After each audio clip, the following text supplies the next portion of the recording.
a wrong answer when it comes to step one. If you are expected to become a psychiatrist, you are expected to be a rheumatologist, any situation comes, you're gonna behave. There's only one situation you refer the patient at this point. That is when a patient comes for an abortion. If you don't practice abortion, you can refer the patient to your coach who performed. Is everybody clear, folks? That is the one and only scenario that you could send a patient to another physician. It's when it comes to abortion. Is everybody clear, folks? That's very important, okay? Now, there was another scenario, behavioral science talks about it, when a patient comes, especially bone cancer. If you suspect a bone cancer on a pediatric kid, they need to do a special biopsy. That has to be done by one of the well-trained orthopedic surgeon. And that also we send it to orthopedic surgeon to perform that biopsy. So in entire medicine, technically two situations. One is abortion, other one is bone biopsy on a pediatric bone tumor. Is everybody clear, folks? Now, the pediatric bone tumor has not appeared on the exam in the last 4 or 5 years. I have not heard it. Before it used to be there. But now what we hear is only the abortion part that keep coming on the exam, folks, okay? So you do not refer the patient except the OB-GYN abortion. Somebody clear? All right. Now, if a patient is not adherent to something, you schedule a regular follow-up visit to track the patient progress. Now, I'll tell you, this has a good example, folks. I apply these rules to my students. I'm giving a schedule to study, right? That's what's going to happen to you guys from next Monday onwards. Some students don't stick to the schedule I give. And when they don't stick to the schedule, when they talk, I never get mad that they are not sticking. I like to know why they are not able to stick. Something must be happening. After I find out what's happening, we come to a conclusion. And then what I do, I tell them they have to meet me regularly to keep me updated, right? Like I have a student, literally, I'm meeting on Monday and Friday because the student has to report me on Monday and then again on Friday what they have done, right? See, that's the exact step to follow the students. So this way you are helping them to get better rather than just yelling. Is that clear, folks? So that's the exact same thing I also apply. Now, that's the first one. Any question on that? Okay, next one. Patient desire an unnecessary procedure. Now, this is something you have to be careful with that. Attempt to understand why the patient wants that procedure. Like, look at that. Again, the why is the key here. Always, you need to find out why do the patient want that procedure? Why not the easy treatment, right? And address underlying concerns. If they have a patient with the underlying concern, you have to address with that. Do not refuse to see the patient or refer to another physician. Okay, sometimes what happens is they think the patient is annoying and we don't want to see that patient, right? We cannot do that. Avoid performing unnecessary procedure. Because the patient wants some unnecessary procedure, you cannot say yes to that. Is that clear, folks? You cannot do that. Now, I'll give you a good example. My father died of a colon cancer. So I got worried, maybe, it could be a genetics, and I went to a gastroenterologist. I wanted to do a colonoscopy at very early age. The first question he asked me, tell me, why do you think you need a colonoscopy? See, the why word. Does that make sense, folks? And then he explained me why I shouldn't need a colonoscopy at this age, why the colon cancer is not associated with genetics in my situation. And finally, he convinced me not to do the colonoscopy at that age. Is that clear, folks? See, that is a good practice, folks. That's how it should be. I mean, he could have done the colonoscopy. He would have made money. But he says, there's no need for unnecessary procedure at that time, right? So that's the key. At the same time, he didn't refuse to see me, or he didn't know. He wants to know why I think I need it. And he explained me why I didn't need it. And I was convinced with that. Is everybody clear, folks? All right. So that's that.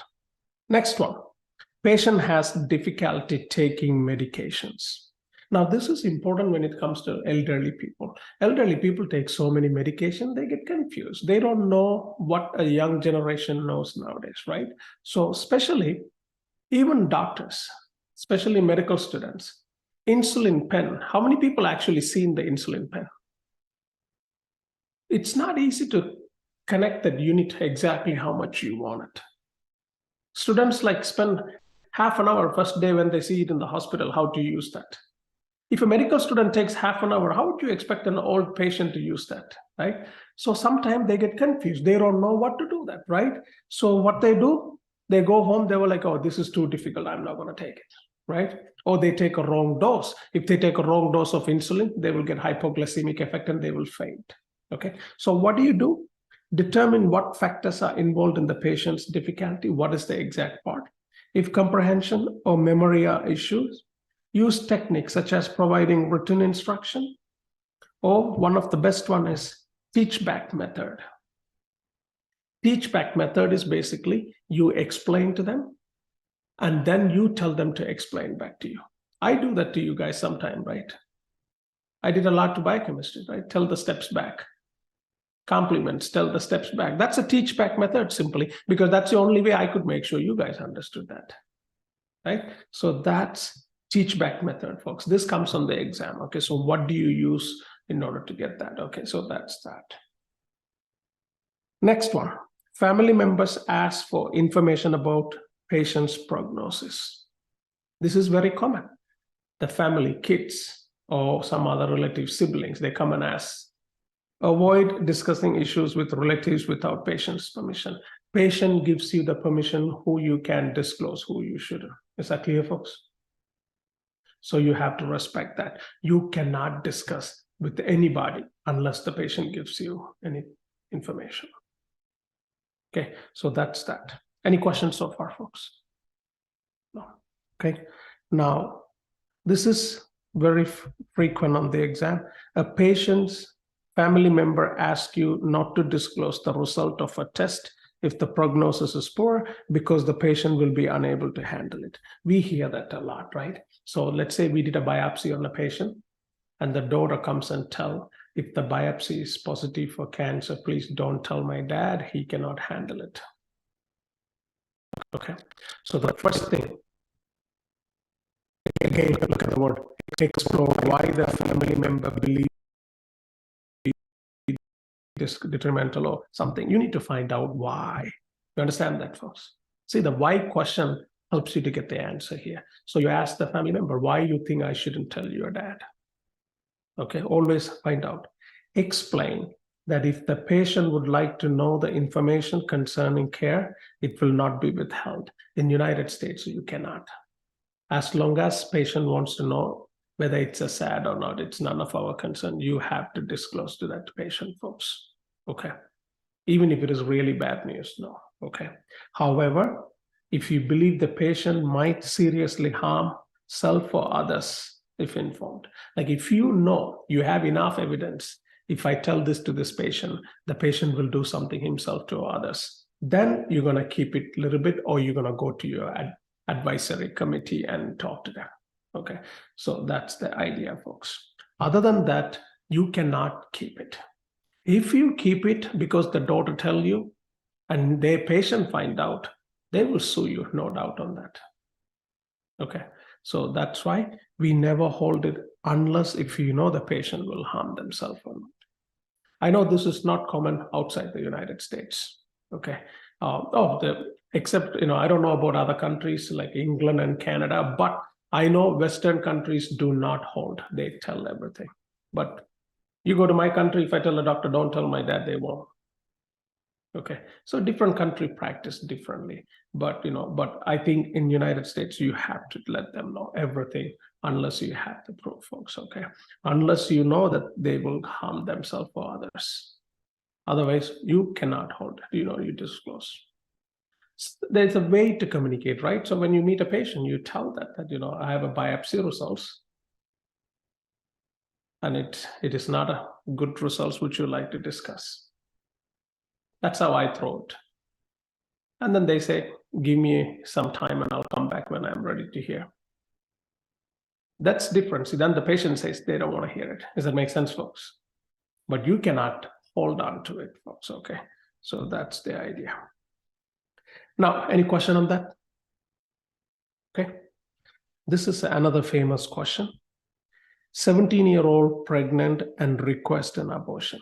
Now, remember, folks, when I say, actually what I meant was this question, but pregnant, 17-year-old pregnant and request an abortion. Once a minor become pregnant, they are considered major. Is that clear, folks? That's called emancipation, right? Automatically, they have to be treated like an adult. They make their own decision, simple.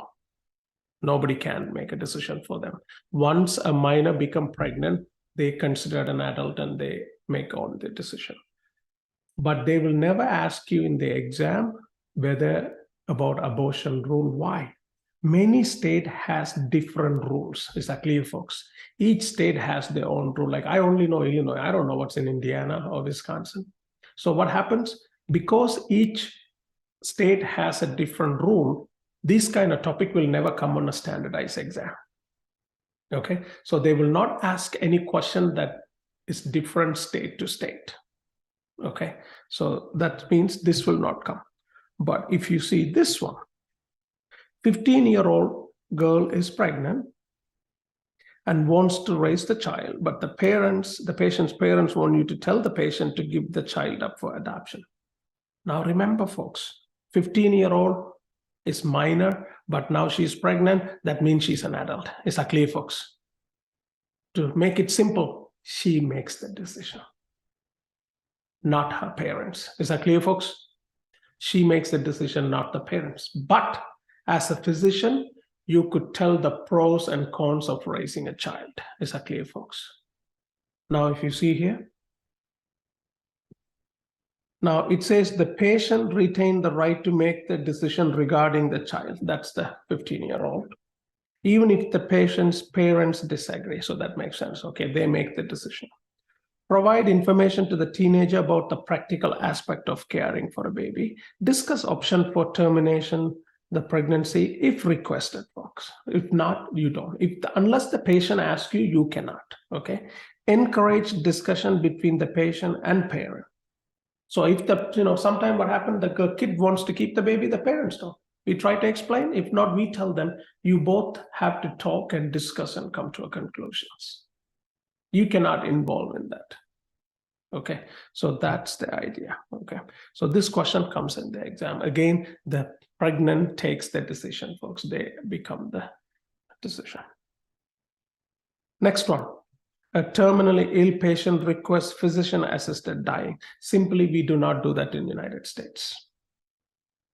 But somehow, indirectly, we do it. How? When patient is terminally ill, we prescribe opioids to handle their pain.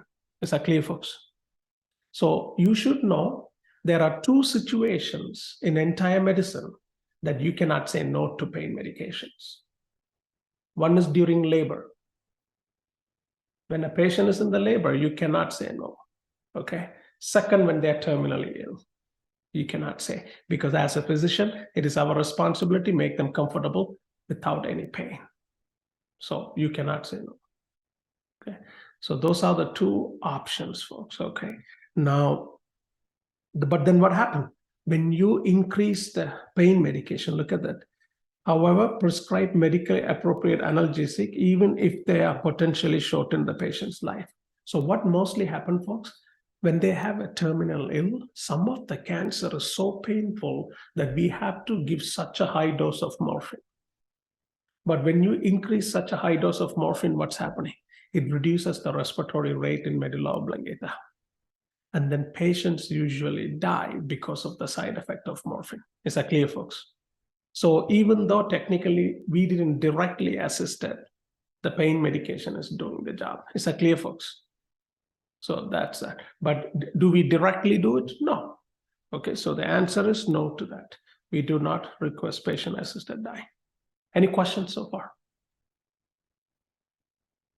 Okay. Now, patient is suicidal. You have to assess the seriousness of the threat. If patient is actively suicidal with a plan, suggest remaining in the hospital voluntarily. You tell the patient to stay back. What if the patient doesn't listen? You hospitalize the patient involuntarily. That's why you call the security guard. Restrain them back. No, you cannot let them go. If you know patient is suicidal and you let them leave the hospital, you become responsible after that. Okay. So the minute you know the patient is suicidal, you call the security, they will lock them up. They will lock the door. They cannot run. Okay. So that's the idea, folks. Okay. So you do know. But the patients are very smart. They will not give you any hint that they're going to do it. Okay.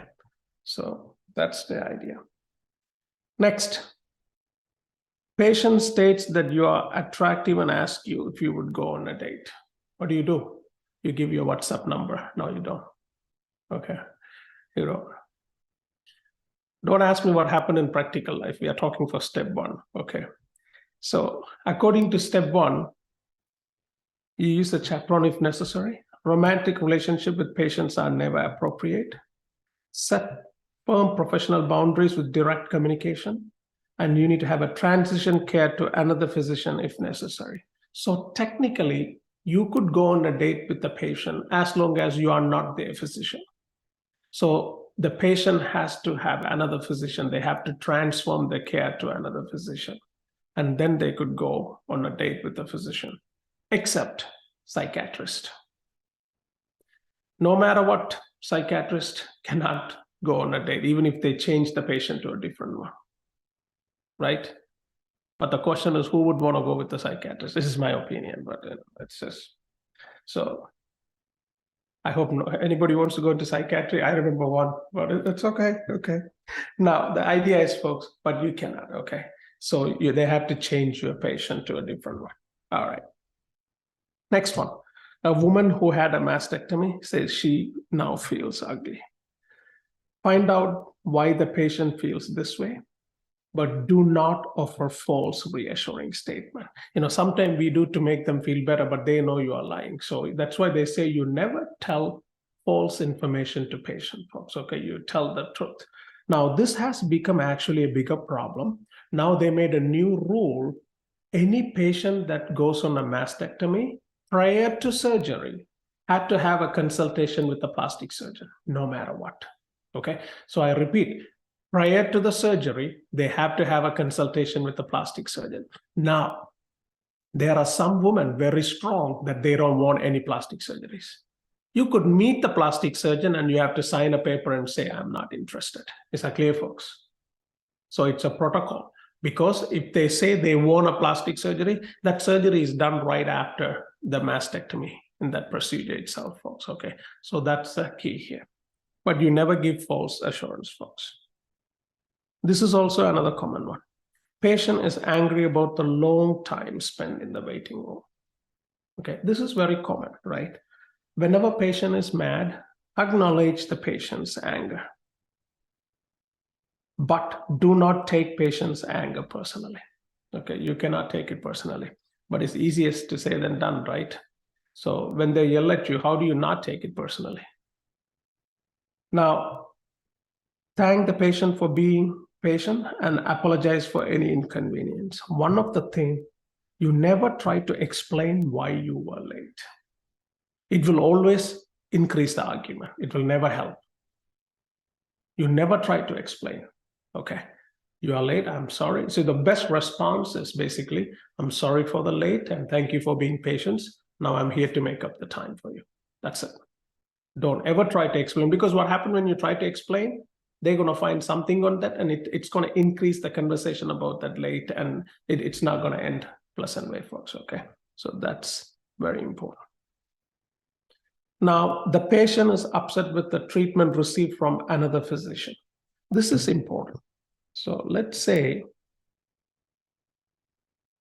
you are a doctor and there's another doctor.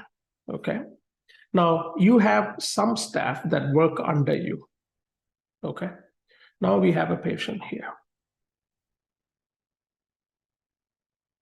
This patient comes to you and saying complaining about this physician, opposite physician. You have to tell the patient, unfortunately, I recommend you to go and talk to that physician directly.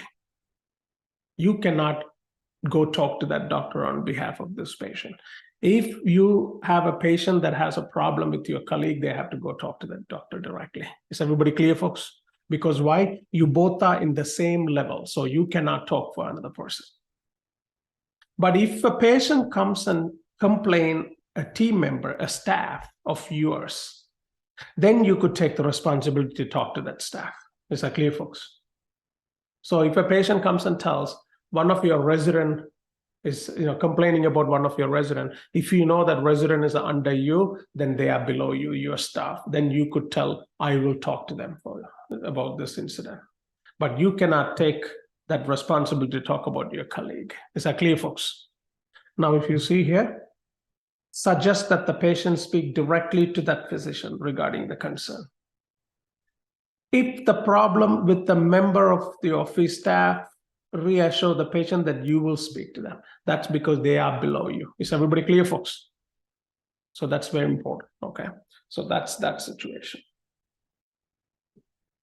Any questions so far? Next, an invasive test is performed on the wrong patient. So sometimes it can happen, okay? And because what happens is, these are called error that happens in the hospital. Now, not always, but sometimes it's a careless mistake.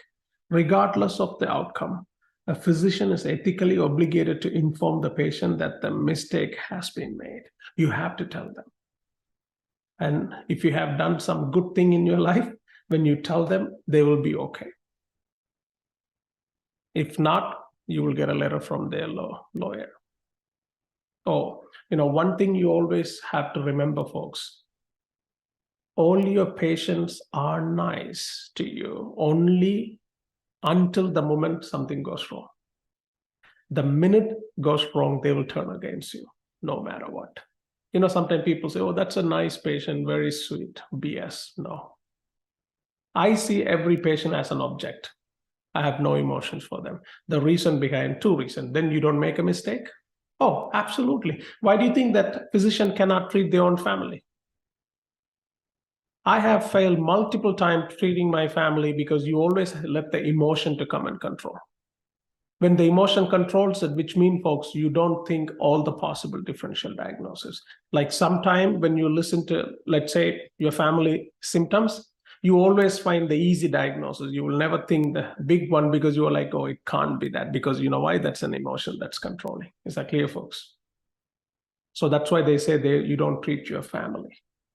But when you treat the other people, one thing I have noticed, when you think they are object, you will never make a mistake.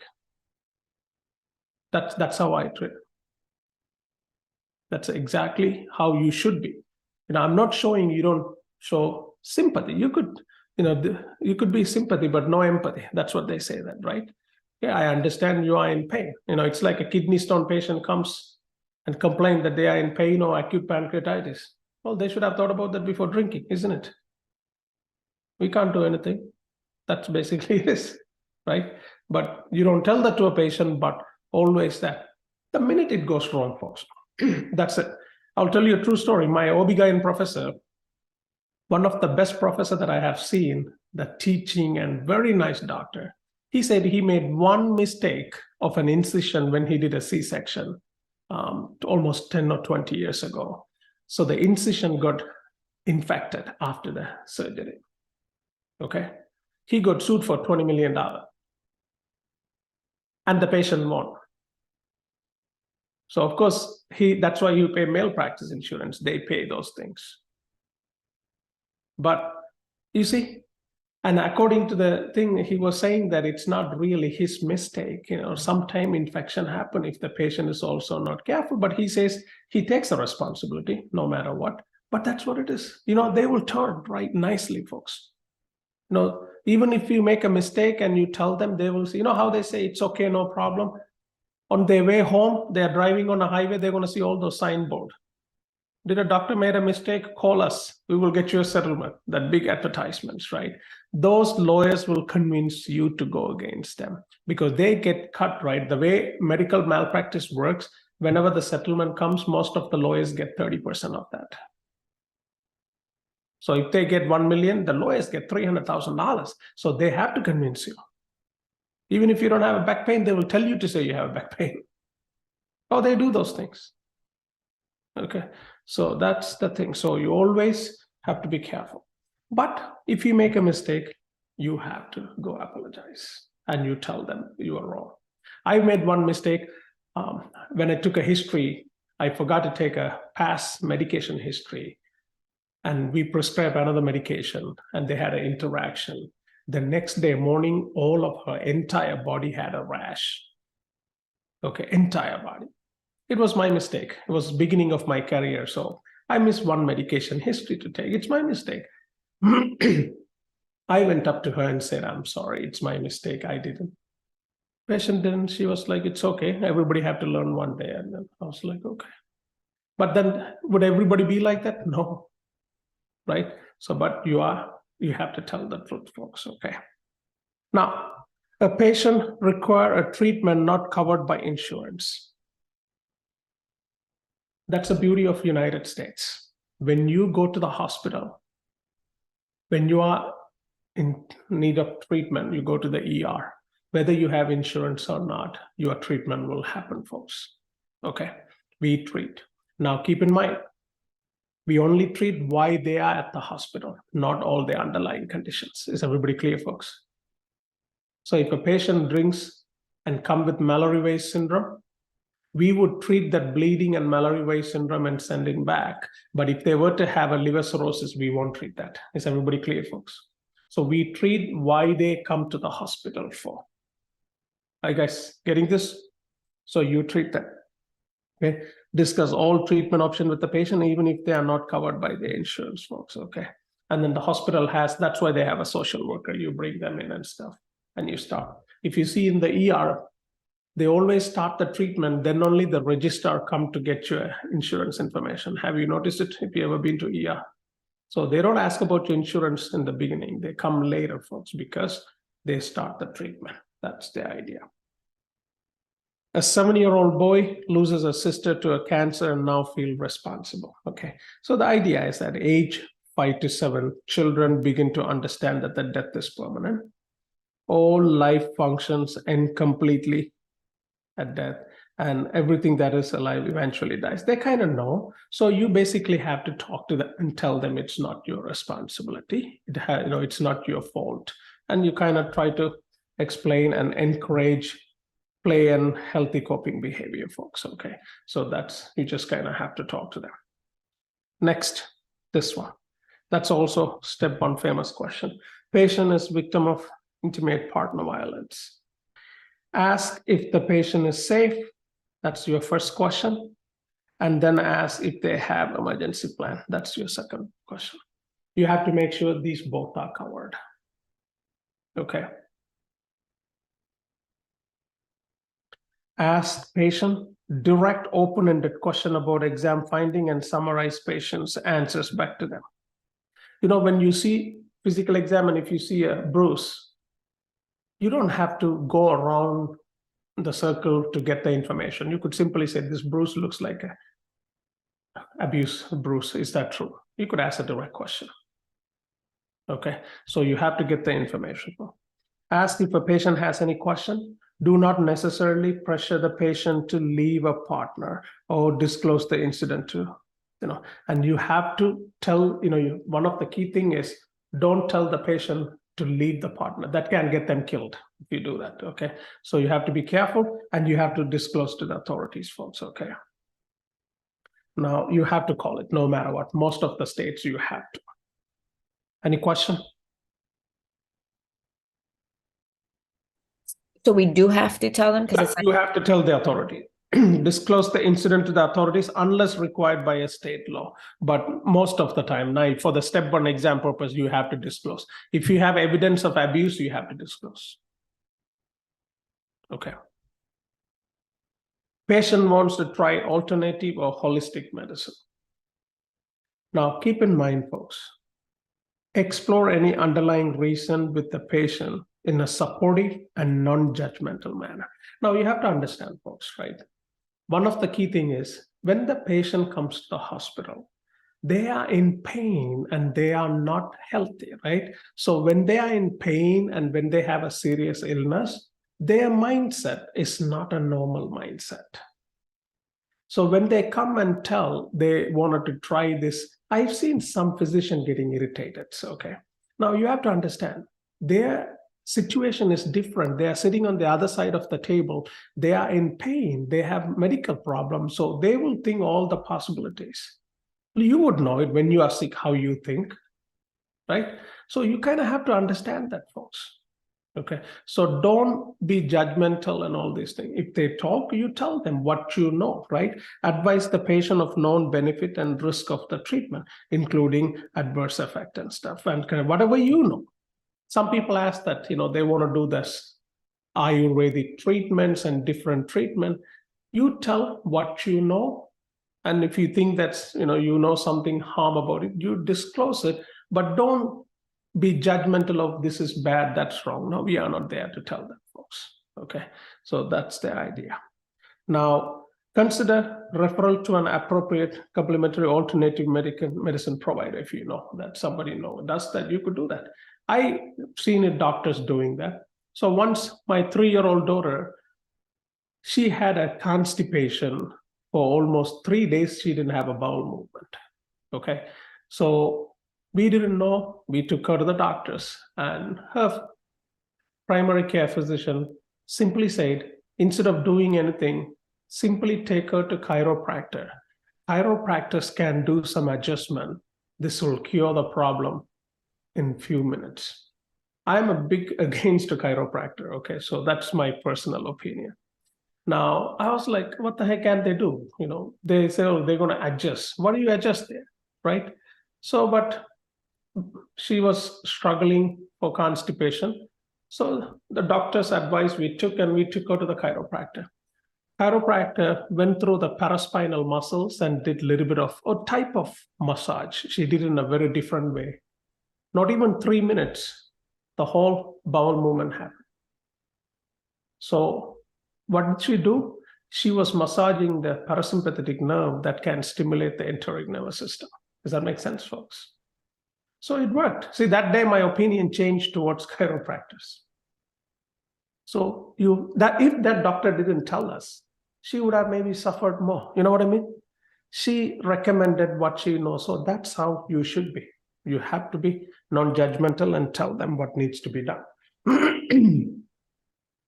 Physicians, colleague present to work impaired. Use the common sense. If your colleague come to the hospital and they are drunk, you have to tell them to go home. Okay, you have to tell them to go home and you take care of their patients that day. If they don't listen, you bring it to your program director. If your program director don't listen, you call your ECFMG. That's a rule, folks. Okay, very important. This presents a potential risk to the patient's safety. You have an ethical and usually a legal obligation to report impaired colleagues so they can case the patient care. Okay, you have to let them know. A few years ago, it was on the CNN news. Did you guys see in Washington, the surgeon came to the hospital to do surgery, was full of drunk early in the morning? He wouldn't leave the hospital. It was on a CNN news. That's too much, right? So if they come, you tell them to go. Some people listen, but you shouldn't be, but that's the case, folks. That's not only alcohol I'm not talking about.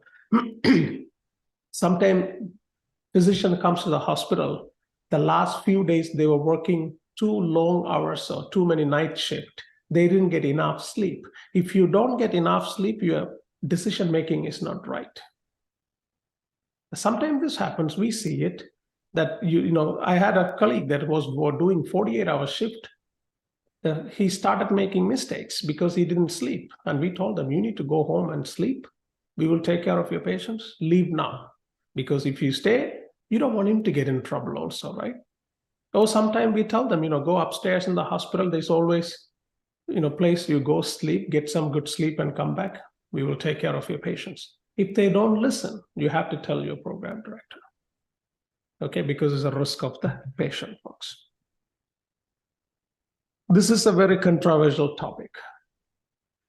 Patient's family insists on maintaining a life support after a brain death has occurred. Okay, because patient's family don't understand what exactly brain death means, folks. Okay, so they always wanted to keep them on life support. To keep a patient on a life support per day, it costs about $15,000 to $20,000. Minimum, I'm talking about. That's minimum. So usually the insurance only covers few days. I believe 7 days or 9 days they cover. That itself will look at that $140,000, right? After that, they don't. And once you know brain death had happened, it's a permanent. Nobody has came back after having a brain death. Is everybody clear, folks? So you gently explain to the family that there is no chance of recovery and the brain death is equivalent to death, folks, okay? Movement is due to spinal arc reflex and not voluntary, because what happened, even if they have a brain death, some of the reflex in the extremities are still there, but that's due to a local spinal cord, but nothing from your brain or brainstem. Is everybody clear, folks? Now you should know brain death means literally your brainstem is done. Brainstem death, that's what we call it. Because we should know by now your brainstem is more important than the brain. Is everybody clear, folks? That's the idea, okay?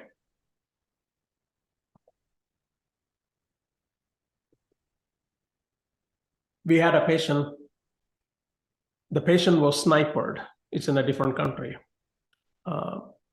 Patient was sniped and the bullet was on medulla oblongata, right at the spot of respiratory center. And he was a young guy, 24 or 25. Okay. And when that happened, we kept it in the ventilator, maintaining on a life support. Brain started to swell, all this brain death. When the bullet was in the medulla oblongata, you cannot go remove it. The minute you open it, you see the brainstem is like a jelly type of material. Once you destroy, you're done, folks. Does that make sense? You cannot put it back. That's why sometimes when the bullet is inside the brain, we leave it there. We don't take it out. And then they could function 100% normally. They will have a normal life, but you cannot remove that bullet. But when people talk about, about bullets, there are different type of bullets, folks, okay? Some bullets goes inside and come through the backside. It's made it according to that. Some bullets goes inside, it's spread laterally. That destroys everything inside. Most of the snipers are like that. It goes into your body and it goes parallel, it destroys. So which means it destroys the structure around, because when they sniper, that means we don't want them to skip or escape of that, right? That's the idea. So this family would not allow us to remove the life support. Okay, it's been 10 days, 12 days. And finally, it took a child, it's very hard to explain them. You have to explain brain death is equal to permanent death, folks. And there is no way you could fix a brainstem problem. Okay, so that's that, folks. Any questions so far? All right. Now, next. A pharmaceutical company offers you a sponsorship in exchange for advertising to its new drug. For step one, you cannot take those gifts, but all the doctors takes it. That's a reality, folks, okay? Everybody takes it. They're freaking buying a Bentley car for doctors now, okay? Oh, they do. They do so much, okay? So reject this offer. You cannot take any sponsorship from any pharmaceutical industry, okay? Again, this is for step one, folks, okay? You cannot take it. For step one, the only thing you can take legally from your patient, if they were to give you a chocolate or candy that less than $50 value, okay? Usually in the OB-GYN, right, when they have a new childbirth, they give you candies and all these things, right? So that's, you're okay to take it, but nothing else you could take it, to make it simple. So everybody clear, folks? That's the idea. Now, it's a special, AMA Code for Ethics does make exception for gift directly benefiting patients, special funding for medical educations of students, residents, and all these things. Now, Keep in mind, folks, sometimes they bribe the hospital to get a residency spot. You know that? How different countries do that? If you go to Mayo Clinic or Cleveland Clinic or any top hospital, every residency program will have one Middle East resident. I'm not talking anything against them. They always have one Middle East resident. So what happened? How do they do it? And if you see their scores, they barely pass their boards. And they'll be on the top-notch program, especially from Saudi. Okay. I mean, it's a reality.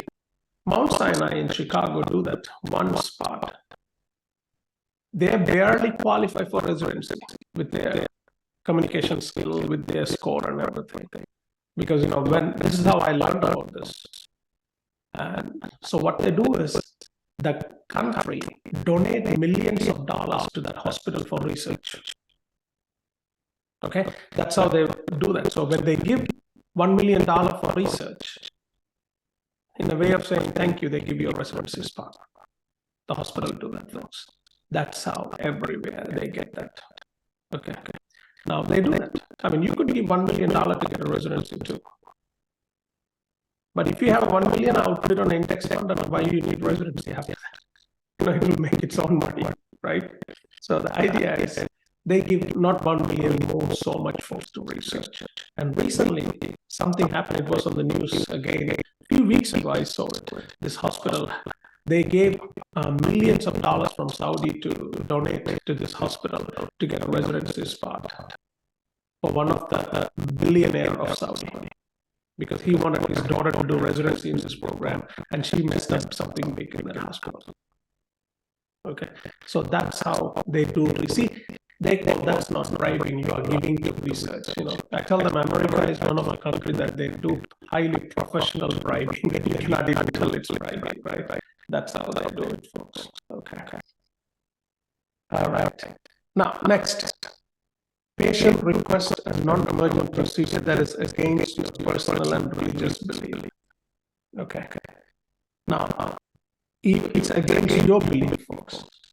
Provide accurate and unbiased information so the patient can make an informed decision in a neutral, non-judgmental manner. Explain to the patient that you do not perform the procedure, but you offer effort to the other physician. Good example is abortion. Patient comes and tell you that I would like to do an abortion. And if you don't believe in abortion, you don't say to the patient that you don't believe in abortion. You say that you don't practice abortion. But I have a colleague who does that, so I'm going to send a refer. So you go there. That's how you say that. You don't tell them, I don't believe in these things and all these things. No, folks. You just simply say, I don't practice that. Okay? So that's that. This also comes from the exam. Mother and a 15-year-old daughter are unresponsive and bleeding heavily. But the father refuses transfusion because they are Jehovah's Witnesses. So why do you do this boy? He transfuse the daughter, but do not transfuse the mother. Why? Mother is adult. If that's her wish, you have to respect that. But when it comes to a minor, they cannot make a decision. You have to do everything to save their life. Is that exactly it?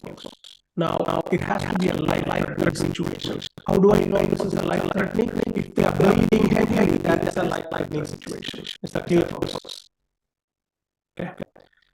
Emergency care can be refused by the healthcare proxy for an adult, particularly when the patient and references are now reasonably interpret. But do not for a minor. That's the thing.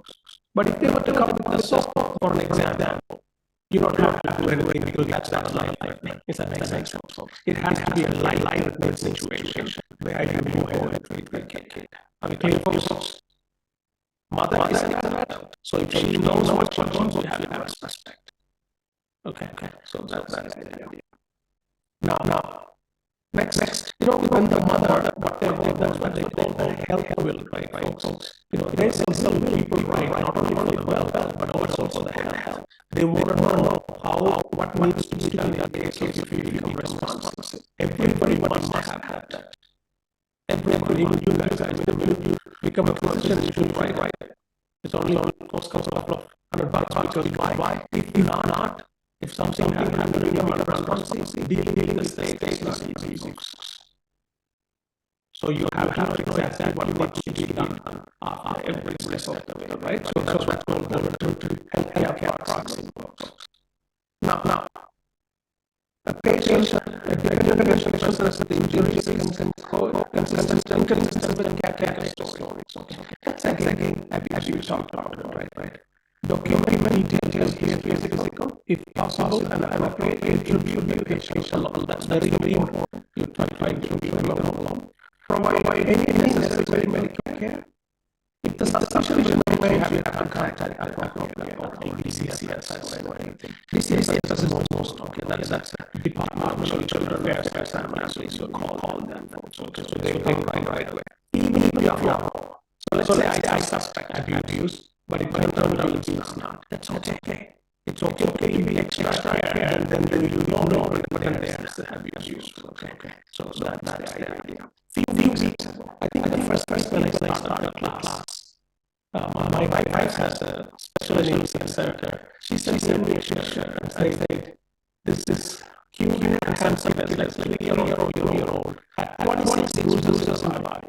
That showed up there. But they're all normal.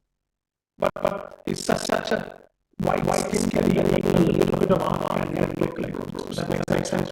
Like something you want a little hard and see some on, right? So my wife was confused. Is this abuse or the parents told that he fell somewhere and stuff? And it's a difficult call because if you are wrong, patient is going to go ahead. But my explanation was 26 for that. That's too much to fall and again. That makes sense, folks. So I told my wife, I believe that 60% is abuse, only 40% of non-abuse. So my suspicion is a little higher. Call them. Call the DSS. If it is not, you will say sorry, but if it is, you could say save it. Right?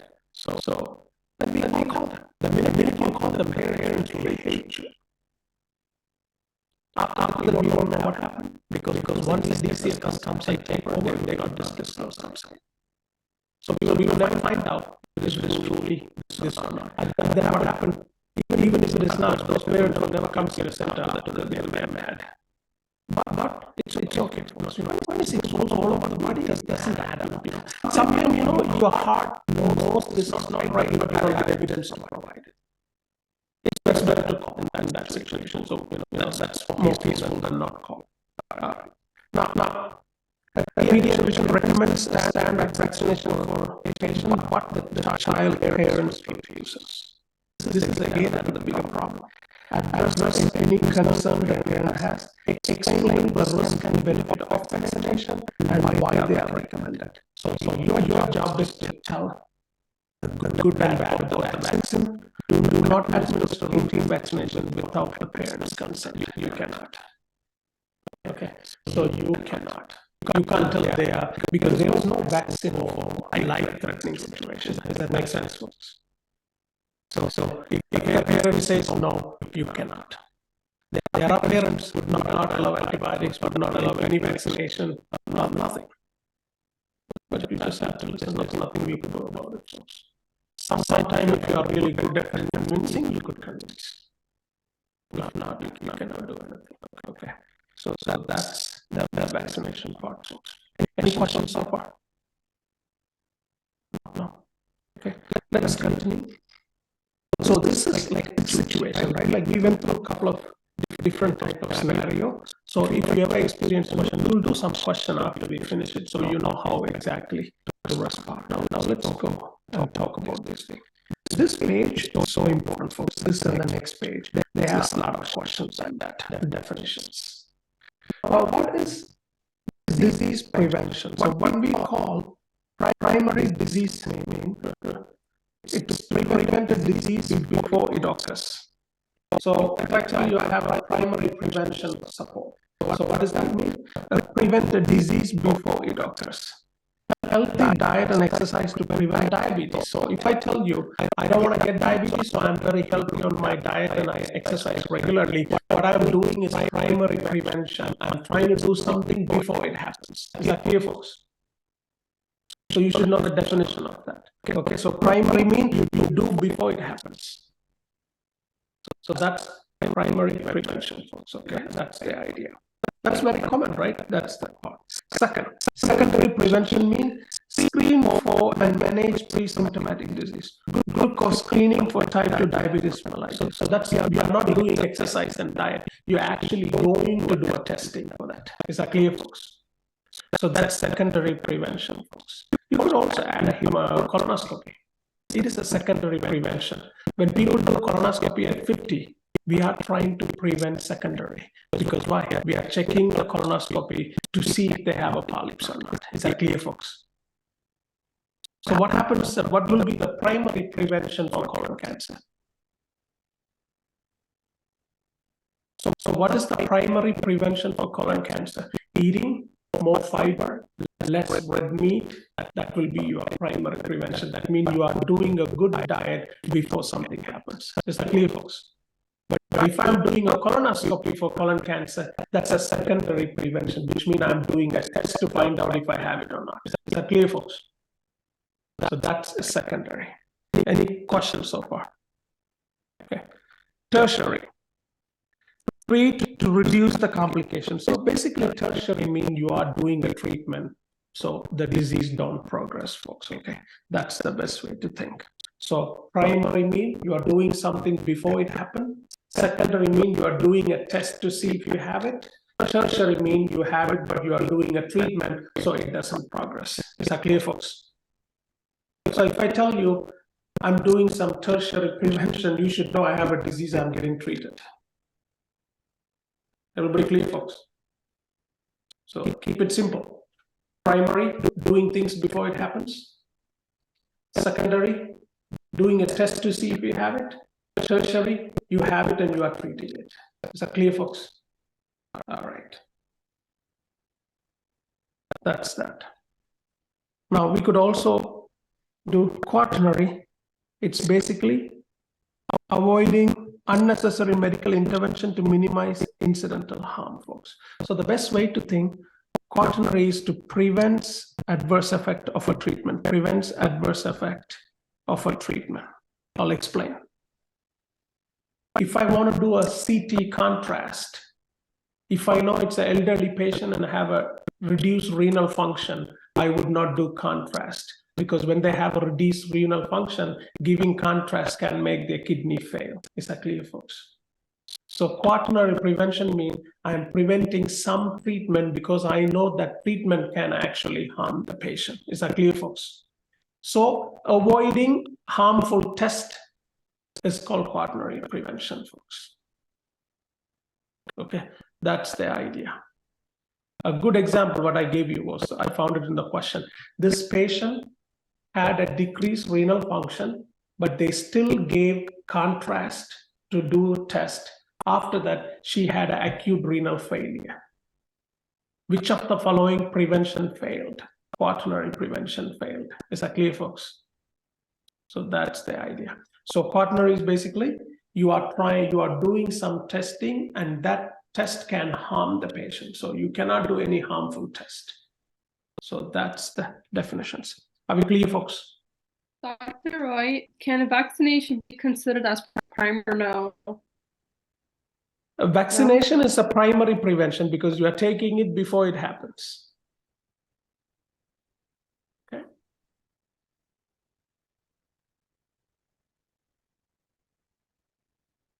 Okay, very good. Now, next, being a doctor, the most important thing, everybody should know how American insurance works, folks. When people ask you which one I should go for, you are like, I have no idea what does this mean. No, you can't be like that. You need to know how the medical system works, folks, okay?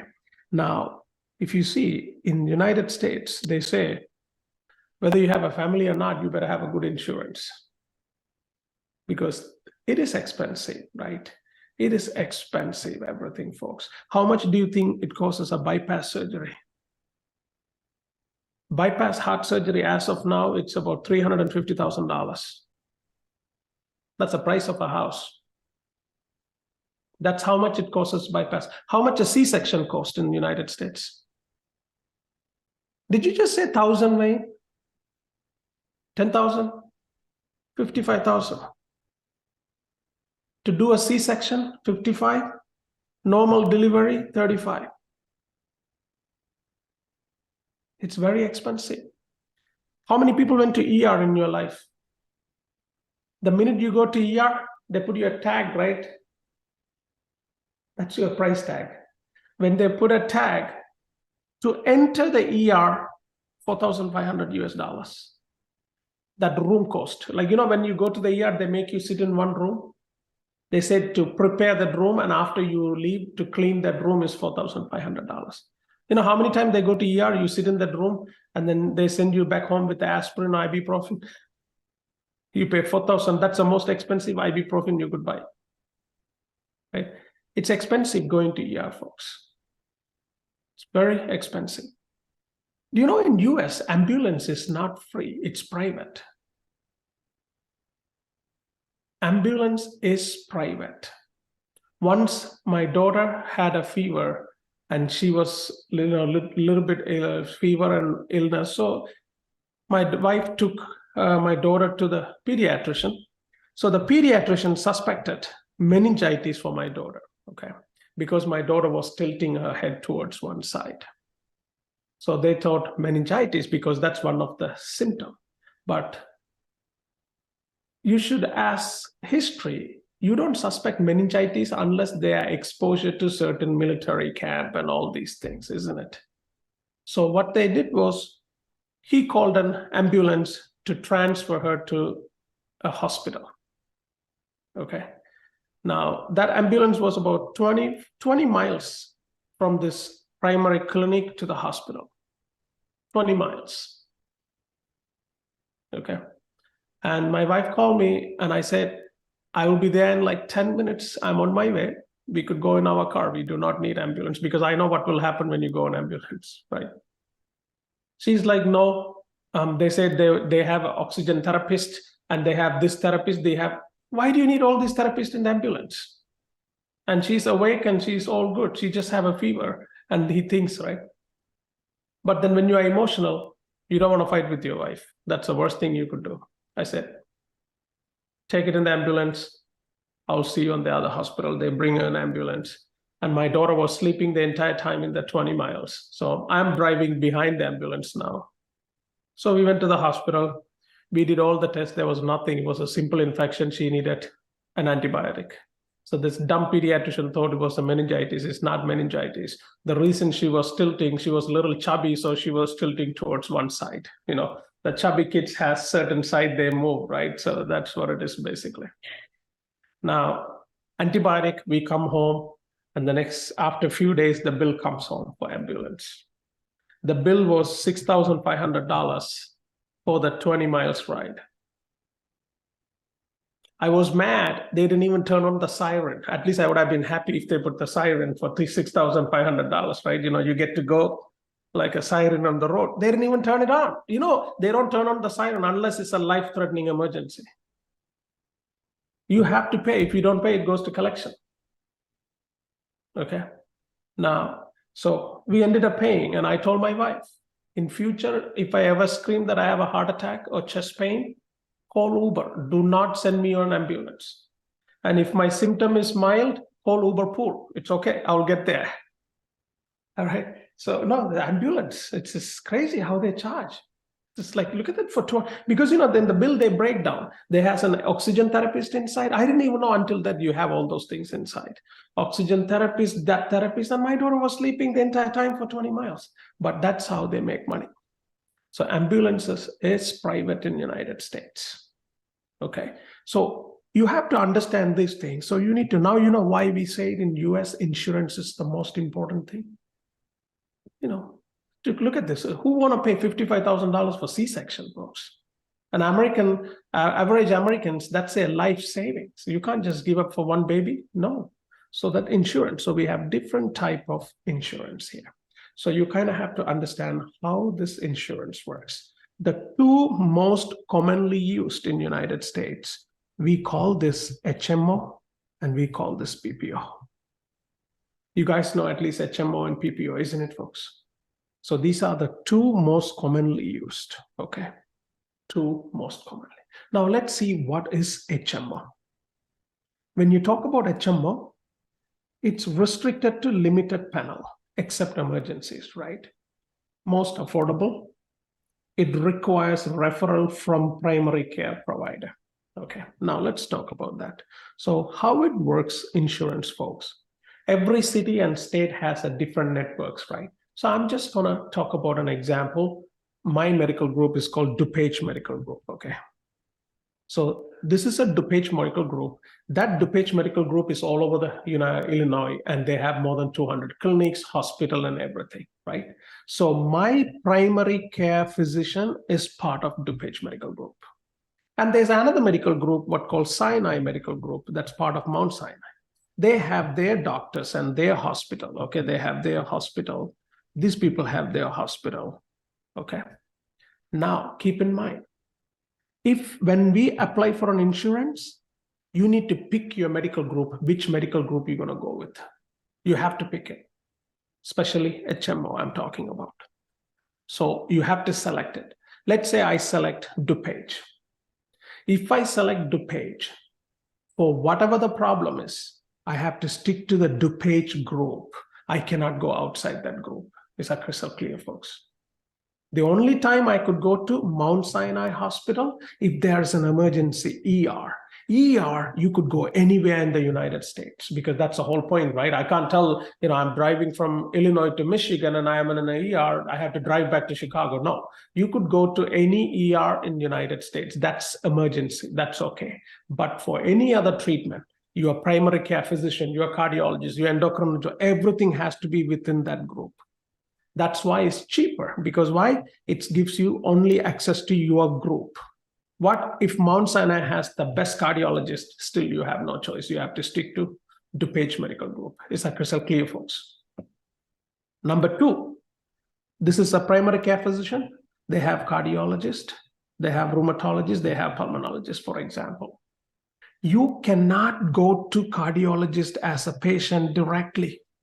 Your primary care physician has to give you a referral. Otherwise, you cannot go. You need referral. Referral is important.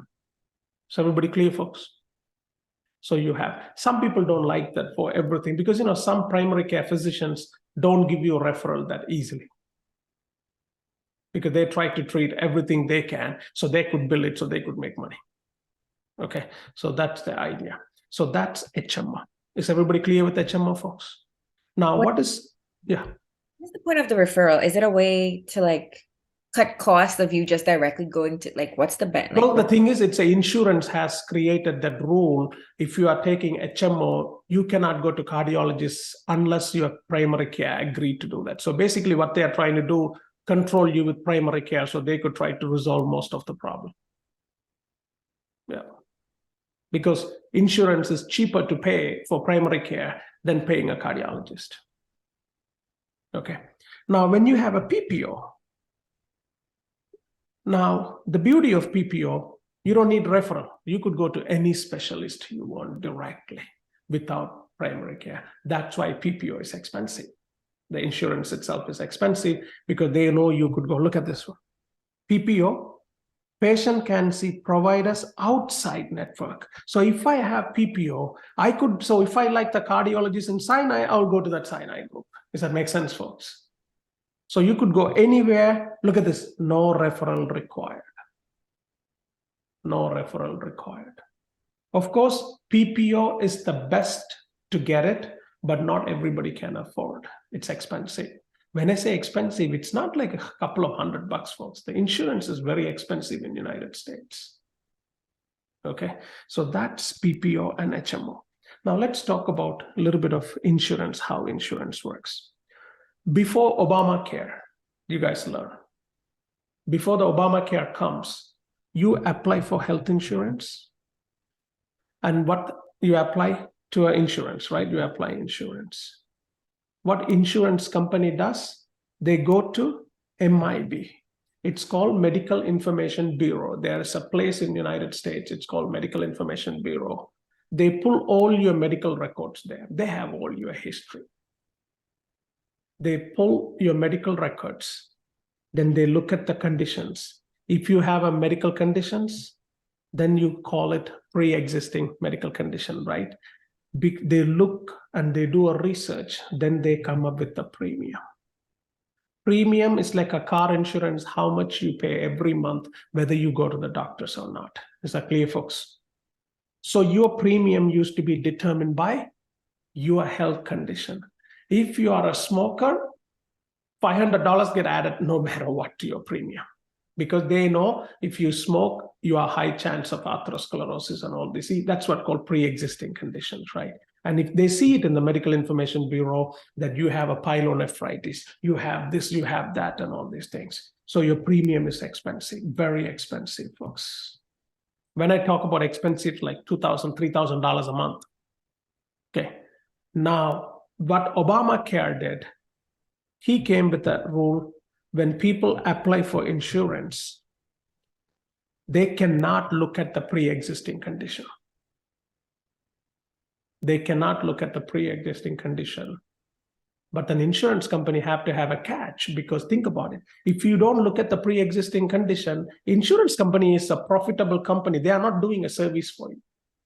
You don't have to thank insurance company. They make billions of dollars every year as a profit.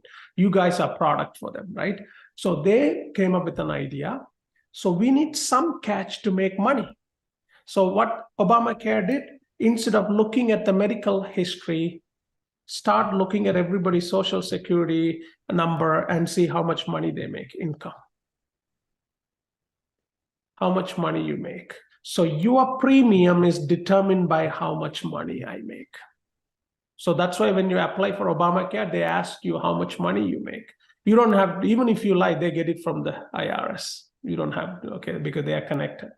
So what they do, the guy who makes more money, let's say people who makes more than, I think the cutoff, there's a cutoff lines, different amount. If you say you make more than $65,000 a year, you get a higher premium. If you make it less than 65, you get a lower premium. So you are getting premium depends on your income, not depends on your pre-existing conditions. People with pre-existing condition loved it because now they are not getting it. But people who's healthy, working hard, hated it. Does that make sense, folks? They hate this, okay? So for me, this is my example. Myself, my wife, and 2 kids, 4. I have 0 pre-existing conditions. Okay. I have ulcer. I don't even go to the hospital. I treat myself. Okay. And my wife is 0, no pre-existing. My kids get, infection here and there. You can't prevent the kids' infection now. Other than that, we have no chronic medical conditions that need a treatment. Our premium is $1,400 a month. So we pay $1,400 every month, whether we go to the hospital or not, because they pull mine and my wife's income in there. The same insurance I am getting, somebody can get it for $250 a month if they can prove that their income is low. You see that, folks? That's why Republican hates Obamacare, okay? Because it's not fair, right? If somebody makes more money, they work hard and they pay more money. Why do they have to pay more for insurance? Is everybody clear, folks? So, but this is how insurance works. Okay, so now you guys know the difference between Obamacare and before that. Is everybody clear, folks? Now let's talk about premium. So let's say I'm determined premium $1,400. So this is something I'm paying monthly. That's okay. But then when I go to the hospital, your insurance card will tell on that card. If I go to ER, if I go to primary care physician, if I go to specialist, there is something called copay. What is copay? Every time I visit ER, I have to pay out of my pocket $2,000 no matter what. Okay, so that's called copay. I have to pay $2,000 even if I want to say hi to those nurses. The minute I get a tag, $2,000 goes. This goes out of my pocket. That's copay. Okay. So let's assume my ER bill is $10,000. Okay, so just to make a good example, I went to the ER, the bill is $10,000. I will pay my copay $2,000. So that's my copay, $2,000. How much is the balance? $8,000. In that $8,000, your insurance card will say something called co-insurance. They will say co-insurance 20%, 30%. They make a different rule. Minus 20%. That means I have to pay again out of pocket 20% of this 8,000. How much 20% of 8,000? 1,500, 1,600, something. So let's make it up 1,500. So I have to pay 1,500. Then it becomes 6,500 balance. This is what insurance will pay for the ER. So I am literally paying 2,000 plus 1,500, 3,500 out of my pocket for the insurance to pay. Is everybody clear, folks? So you would see the insurance card co-pay and co-insurance. Some people have co-insurance 40%. That's crazy. Imagine if I end up getting a bypass surgery. What's my co-pay is 20%. 20% of 350,000. Man, thinking about this, I will get a heart attack, right? So that's how the co-pay and things. That's why sometimes they like work insurance. This is a private insurance we are talking about. When you get a work insurance, that means you are going through the work. There is no co-insurance. So everybody clear, folks? Some health work companies, like a big companies, they don't even have co-pay. That's the best because you only pay your monthly premium. You're done with it no matter what it is. But you could only get it if you work in a certain companies. You see, that's why some people say, I cannot leave that job because I'm getting insurance through that job. Those are the best jobs, folks. You know, some insurance are really good. So that's how insurance payment works. Is everybody clear with that? Any question in here? What does the premium cover then? That's just monthly. You just pay to the insurance company, whether it's like a car insurance. You pay every month, whether you get into an accident or not, right? Jeez. Okay. Thank you. That's exactly what it is. Okay. Now, this is 1,400 is for healthy. If I were to have diabetes, this will easily change it to 2,400 I mean, not after Obamacare, but before Obamacare. Does that make sense, folks? So now it's all about income, right? Or somebody who makes $1 million a year will pay, this is $3,000 a month. They connect it to your income. That's the idea, folks. All right. Now, so is everybody clear between HMO and PPO? Okay. There is another one called EPO. Okay. Nobody uses it, but technically it's theirs. EPO is the same, restricted to limited panel, almost like HMO. The only difference, no referral required. Okay. No referral required. There's another one called point of service. Patient can see providers outside network, but look at this, higher copay and higher deductible. You see that? That's the idea. The last one, accountable care organization, provides voluntary enroll. That's Medicare. The state pay for you, for low income people. Okay, so that's different. We're going to talk about that on the next page. But out of those two, you will come across these two mostly used in the United States. People will ask you, your friends and family, you should be able to tell them the difference between HMO and PPO, folks. If you don't know, that doesn't look good. Every medical professional should know how it works. Any question for me in here? Okay, next one. Healthcare bundle payment model. You need to know that exam asks you, this is a definition. You need to know what does this means. Let's start with this. Bundled payment. Healthcare organization receives a set amount per service, regardless of ultimate cost, to be divided among all providers and facilities involved. So what does that mean? It receives a set amount per service. So which means, I'll give you a good example. If I get pneumonia and I get admitted to the hospital, my insurance will give, for example, $7,000 for pneumonia treatment. So what the hospital should do, they should treat me as soon as possible. So let's say when they treated me, they only cost $5,000 to the hospital. They make a $2,000 profit. Is everybody clear, folks? So that's good to the hospital. They make money. But in case I had a pneumonia complication, I stayed up more in the hospital, it costs $10,000. Insurance won't give you the extra $3,000. So the $3,000 is a loss to the hospital. Does that make sense, folks? This is how American hospital system works, okay? The insurance, this is what we call code, right? Every physician, when they bill, they have a coding, right? Each code for each diseases. Does that make sense, folks? Okay, so they only give you this much money. If I go to the hospital for strep throat, they only give you this much for strep throat. Okay, so that's what called bundled payment. Is everybody clear, folks? So that's that. Now, next one, capitation. Physician receive a set amount per patient assigned to that period of time, regardless of how much patient uses the system. So this is like a big companies do that, right? So let's say some company is talking to me and say they will give $5,000 per person, $5,000 a person per year. So this company is paying 5,000. Let's say you guys are employees of a company. Okay, you guys are 15 here. 15 of you guys, your company will give you 5,000 for each for 1 year. So in that 1 year, you could come to me for once, you could come to me for 20 times. It doesn't matter. Is that clear, folks? Of course, the doctor makes more money, the less amount you come. Is everybody clear, folks? Right? It's like a gym membership. How many people go pay gym membership, but that they don't go to gym? I'm one of them. I pay and I never go. Right? That's exactly what it is. So the same thing, if I don't go, that's why gym will never call you and say, we didn't see you in the gym. They want you to pay and not show up. They make the money, right? That's what called capitation, folks. Is everybody clear, folks? That's the idea, okay? So they give it time per year, folks, okay? So that's a good example also for physical exam, right? Every physician, every insurance company will give you like, I think $400, I'm not sure.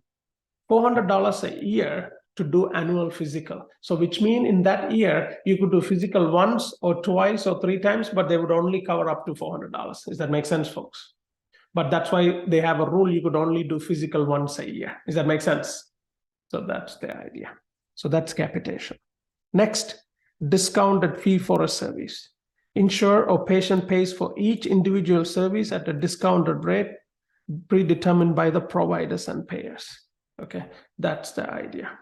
Same thing for fee for service. Insurer pays for each. Now, sometimes when you go to the dentist or anywhere, they ask you, do you use insurance or you are paying out of pocket?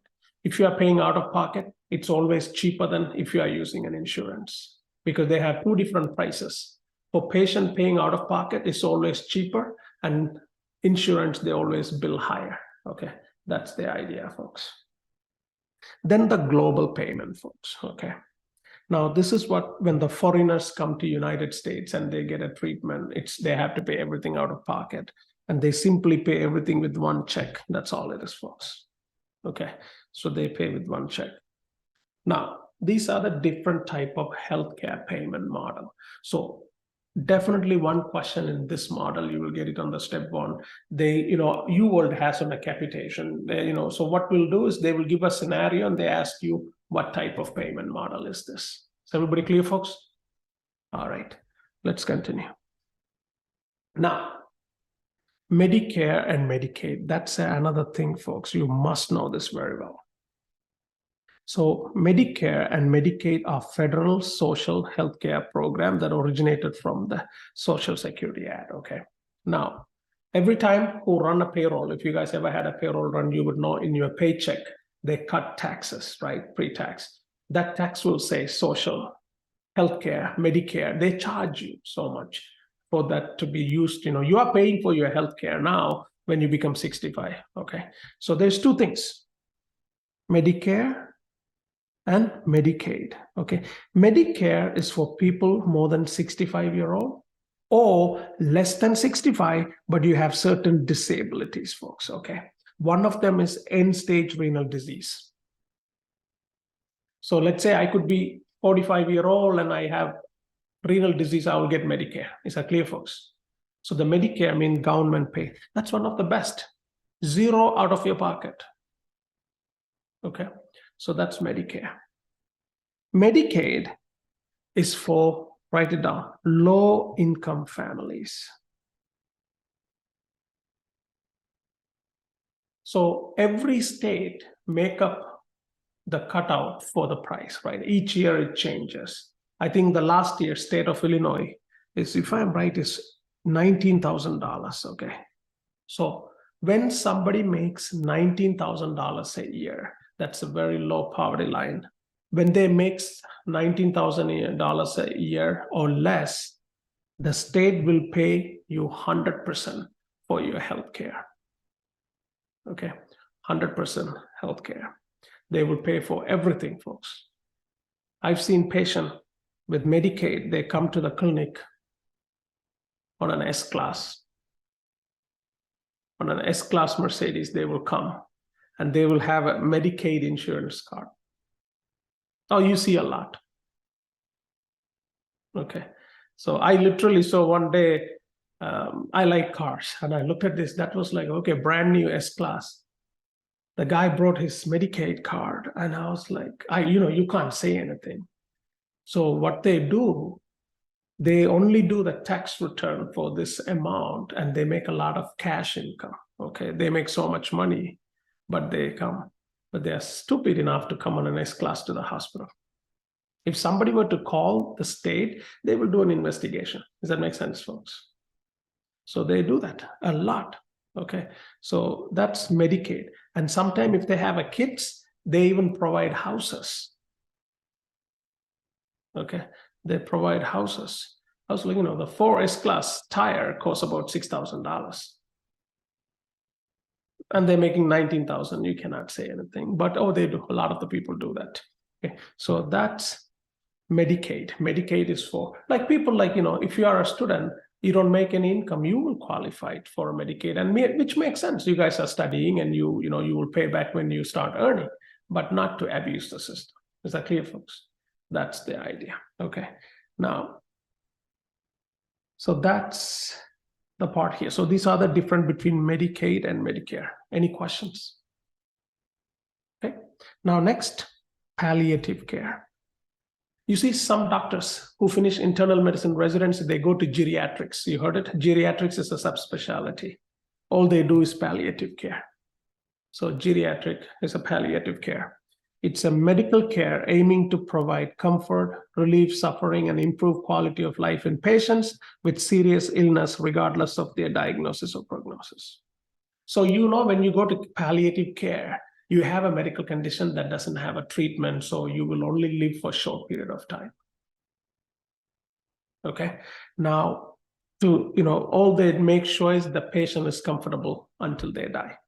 It is delivered by, interdisciplinary team, physician, nurse, social worker, and everything. Normally, it's about 6 months. So it says often concurrent with curative or life-prolonging treatment. So hospice care, there you go. End of life care from a palliative care for patients with prognosis, the 6 months when thing is ending. So these are the patient goes to this hospital and they are there, and then that's why it's sad. Not everybody can become a geriatrician. One of my very close friends is a geriatrician. She always says, none of my patients go home. That's sad, right? Any patient who comes to geriatrics, she's like, they never go home, because that's it. They come there to end their life, right? So that's why, sometimes I ask, all she knows pain medication, nothing else. So I always pull her now, like, what's the mechanism of action of this antibiotic? She's like, I don't know, because geriatrician only prescribe pain medication, nothing else technically, folks, right?